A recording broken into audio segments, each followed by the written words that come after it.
Bonjour. Alors j'utilise les cartes des génies créatifs depuis environ 2 ans en tant qu'animatrice. Euh, J'utilise principalement ces cartes comme un outil euh, pour développer en fait et décupler la capacité d'expression des publics avec lesquels je travaille en tant que formatrice plutôt dans le sanitaire et social.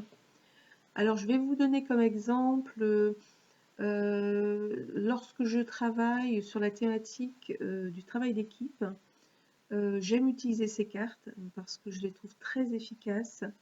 Ça me permet de faire participer des groupes qui peuvent être assez grands. Ça peut aller d'une dizaine de personnes à une vingtaine de personnes. Et parfois, lorsque l'on apporte cette thématique, il est difficile de faire participer tout le monde.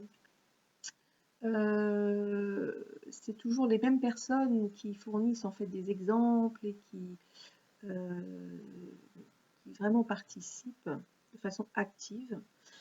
Avec ces cartes, je trouve que je suis capable de faire interagir tout le groupe.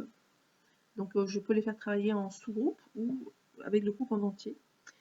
Et ce que je fais en général, c'est que je leur demande de choisir, j'utilise seulement les cartes des fées et des lutins.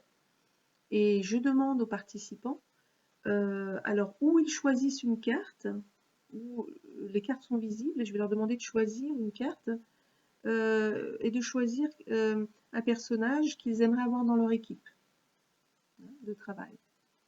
Ou alors je ne leur montre pas les cartes, je leur demande de choisir une carte à l'aveugle, et puis de la regarder, et de m'expliquer en quoi la personne, le personnage qu'ils ont choisi, peut être un avantage pour leur équipe, ou au contraire, pourquoi ils n'aimeraient pas avoir cette personne, par exemple, dans leur équipe de travail.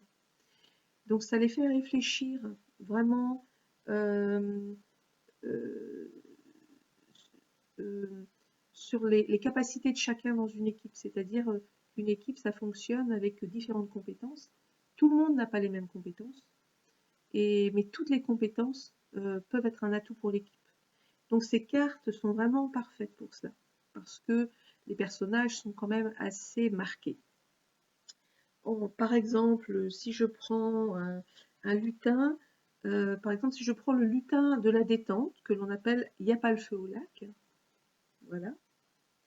Une personne peut avoir cette carte, et certaines personnes vont me dire ah ben lui, j'en veux pas dans mon équipe, hein. Il n'en fout pas une, voilà, il se détend, il travaille pas, j'en veux pas. Et moi, je vais leur demander de développer. Alors, qu'est-ce que cette personne pourrait apporter à l'équipe? Parce qu'il y a l'aspect aussi détente, il y a l'aspect calme. Donc, je leur demande vraiment d'aller regarder plus loin que la première impression en leur disant que toute personne peut apporter quelque chose dans l'équipe. Et quelquefois, ils travaillent en groupe, quelquefois seuls sur leur carte. Mais vraiment, je m'aperçois qu'avec avec ce jeu, on peut avoir des réflexions beaucoup plus approfondies et beaucoup plus participatives, du fait que c'est aussi également assez ludique. Euh, donc voilà, c'est un exemple dont je voulais vous parler.